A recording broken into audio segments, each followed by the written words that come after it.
партиялаштар сот отурумуна барып Алматыга катышып атты.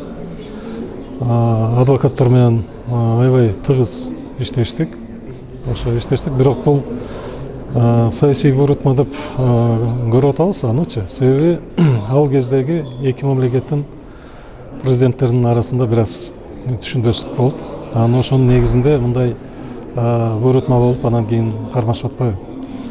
Аны далилдеген мен эки факт айтып кетейин.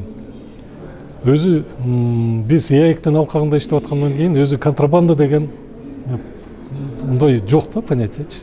Юридический термин жок контрабанда деген. Себеби тиги чек аралар ачылган, бажы досмотру жок, свободное передвижение товаров и услуг рабочей силы деп соглашениеде бар да. Контрабанда деген дегеле мындай термин жок да. Ошол термин менен анан кийин мындай соттоп атпайбы.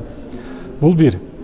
Экинчиси, ошол группадан мындай ошол уюштуруп, анан кийин мындай контрабанда менен заниматься этишкен деп группа түзгөн деп камады эле, бардыгын чыгарып берди. Казактар азыр бирөөсү да абакта отурган казак жок ошол группадан.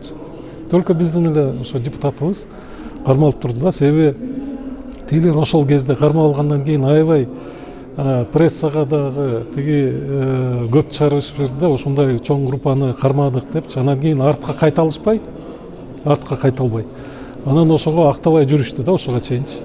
Эми экстрадиция болду, бул мен ойлойм туура эле болду. Эми бул жерге келгенден кийин биздин эгерде жогорку сотубуз жаңы ачылган обстоятельства боюнча дагы карап көрсө болот ушул маселеничи. Бизге келгенден кийин оңоюраак болот да.